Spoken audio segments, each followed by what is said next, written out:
Welcome to the Box Score Sports Podcast.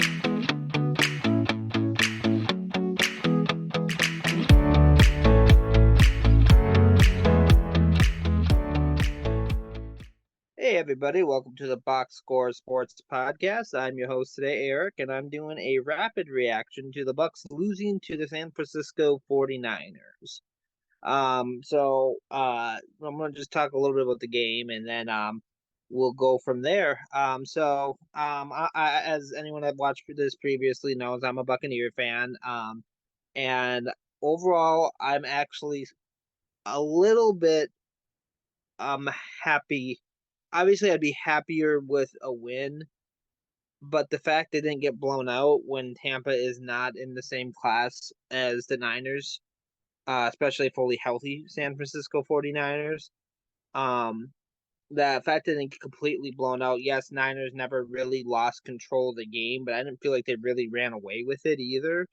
There was a couple big broken plays that the Niners then took advantage of, but and then I never liked seeing a QB throw a perfect 158.3 passer with a 158.3 passer rating against my team. So, but it's one of those things where it's like, okay, yeah, I get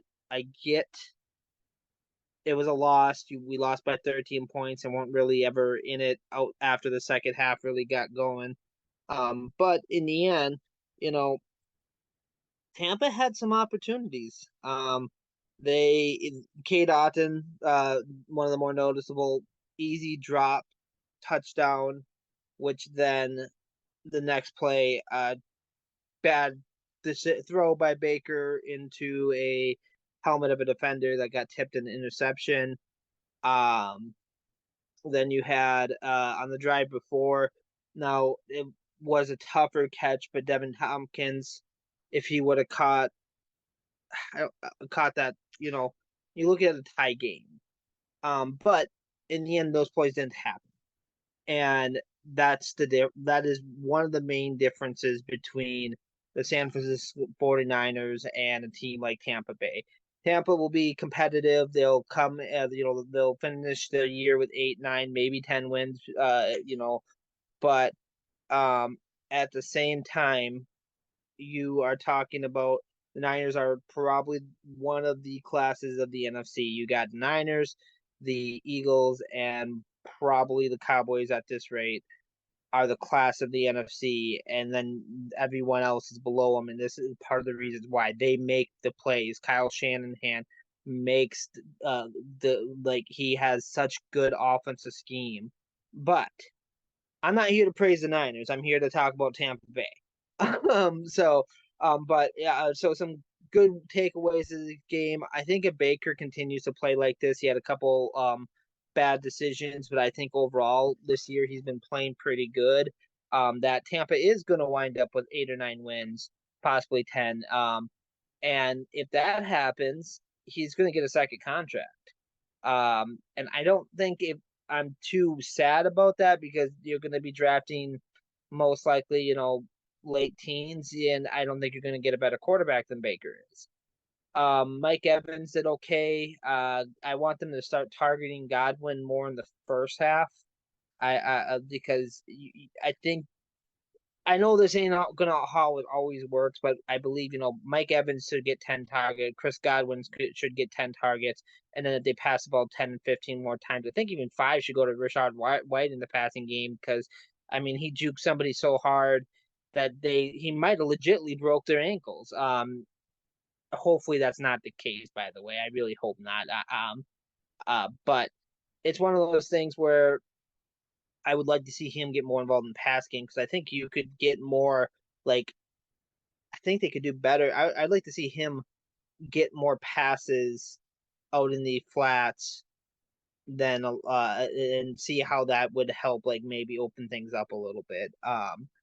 Uh then you got on the defensive side, Carlton Davis had another bad game. I feel like Jamel Dean had a bad game. They both ended up going out with an injury. Sad to see Levante David go out with an injury. He passed Rondé Barber for most tackles in Tampa Bay history. So it's sad to see him. And then he did it on a sack too. So that was kind of exciting. I love Levante David. I hope he's not out for long terms. But that one play that I want to say McCaffrey got open on the other side, and Devin White was chasing, was a really good play design, but I just feel like Devin White is seriously lacking pass coverage skills. And he relies on his athleticism to make all the plays. I don't think he's getting a second contract. I would be love to be proven wrong that he earns it, but not the contract that he wants. He wants $100 million contract for an inside linebacker. I do not think he deserves it. But another positive, Vita Vea was pretty dang good for Tampa. I think Kalijah Cansey, got good pass rush, and I also like how Yaya Diaby's looking.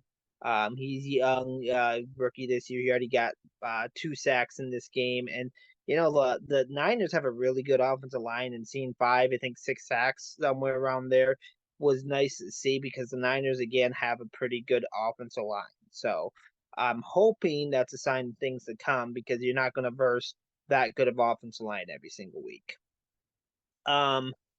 The bad is, you continue to shoot yourself in the foot, and you can't do that against teams like the Niners and expect to win. You can have mistakes here and there, but that's about it. So, they need to stop shooting themselves in the foot. But, I just don't. I'll be honest. Even if they get into the playoffs, they ain't making much noise. In my opinion, I'd be love to be proven wrong, but I just don't think that's happening. But, we'll see. We'll see. Maybe they'll get on fire at the right time. That's sometimes all it takes is being on fire on the right time. So, but that is all I have for my takeaways on this game. Thank you for watching. Please follow us and like our YouTube page. Turn on the notification bell. We post multiple videos. And we try to do rapid reactions if we can. I again appreciate everybody for watching, and I hope to see y'all. I'll talk to y'all next time. Thanks so much for watching this clip of the Box Score Sports Podcast. I hope you guys enjoyed. If you haven't yet, please subscribe to our channel. Follow us on Instagram and Twitter or X. And we'll talk to you guys real soon. See ya.